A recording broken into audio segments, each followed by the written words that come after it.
Essa decisão do governo norte-americano de taxar o aço e o alumínio, ela deve trazer ou pode trazer consequências diretas e imediatas para a indústria brasileira?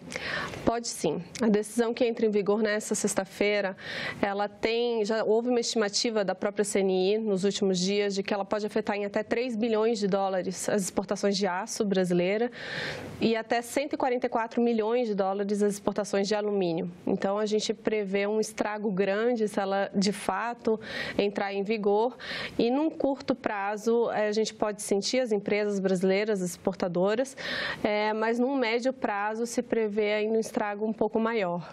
Vocês avaliariam que essa seria uma nova tendência do governo americano, quer dizer, essas políticas protecionistas, que é o contrário daquilo que sempre pregou, por exemplo, o Partido Republicano dos Estados Unidos? Na verdade, nos últimos 70 anos, os Estados Unidos foram os grandes propagadores do sistema multilateral de comércio, do livre comércio, né? Então, a postura do atual presidente Donald Trump é bastante contraditória com o que pregavam republicanos e democratas nas últimas 7 décadas, né?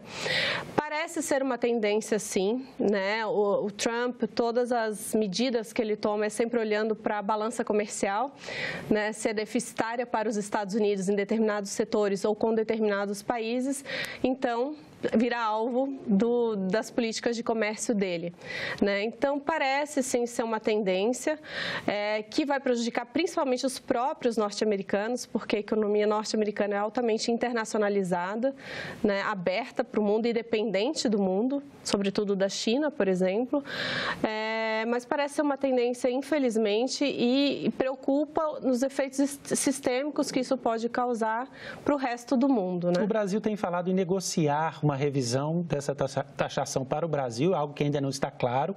O Brasil teria força para negociar individualmente isso com os Estados Unidos? Seria possível, na sua visão? É possível que o Brasil é uma grande economia, né? Não é uma economia a ser passado despercebido pelo governo norte-americano, né? O Brasil é um grande exportador de aço e de alumínio para lá. Tem empresas grandes com plantas lá também. Então, força política o país tem e econômica também. Mas eu não sei até que ponto os argumentos brasileiros serão convincentes para uma tratativa diplomática bilateral ou se a gente vai ter que realmente recorrer ao sistema de solução de controvérsias da OMC ou uma atitude mais conjugada com outras economias que vão sofrer diretamente com essa medida. Essa decisão norte-americana pode significar também oportunidades para o Brasil, como, por exemplo, destravar acordos e negociações com outros blocos e outros países? Existe muita conversa sobre isso também, né? Eu vi uma notícia que foi comemorada por alguns brasileiros, por exemplo, da China, dizer que vai parar de exportar ou diminuir as importações, de soja norte-americanas, e daí, quem sabe, teríamos um espaço maior para a soja brasileira na China.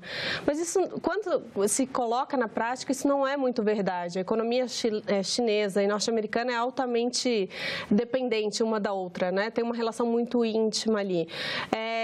Na verdade, todo mundo perde com esse tipo de medida norte-americana, né? O Brasil, o que eu acho que particularmente sobre essa notícia da China, eu achei uma comemoração que não faz sentido, né? Provavelmente por pessoas que não conhecem de verdade como funciona na prática e como são esses mercados interligados.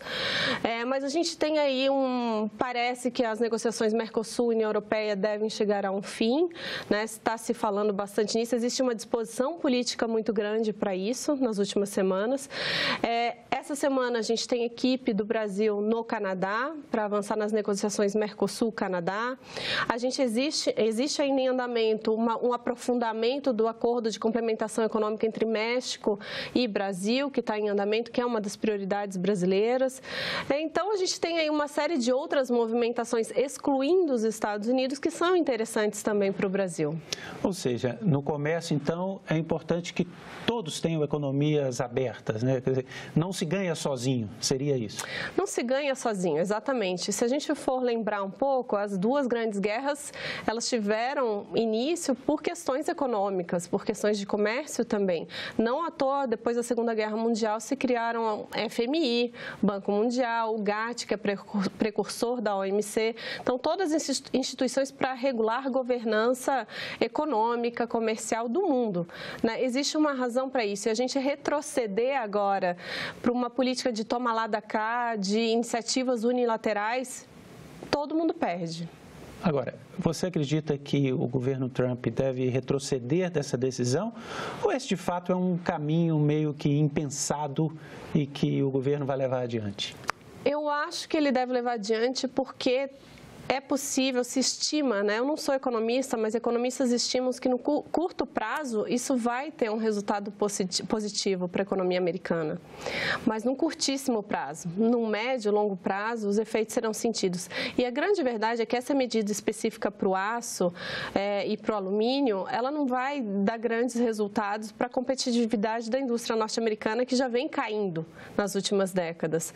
Então, ela possivelmente será uma medida um pouco inócua, que na verdade vai ter efeitos negativos, mas talvez num curto prazo você tenha algum número positivo aí que favoreça o Trump e o governo Trump.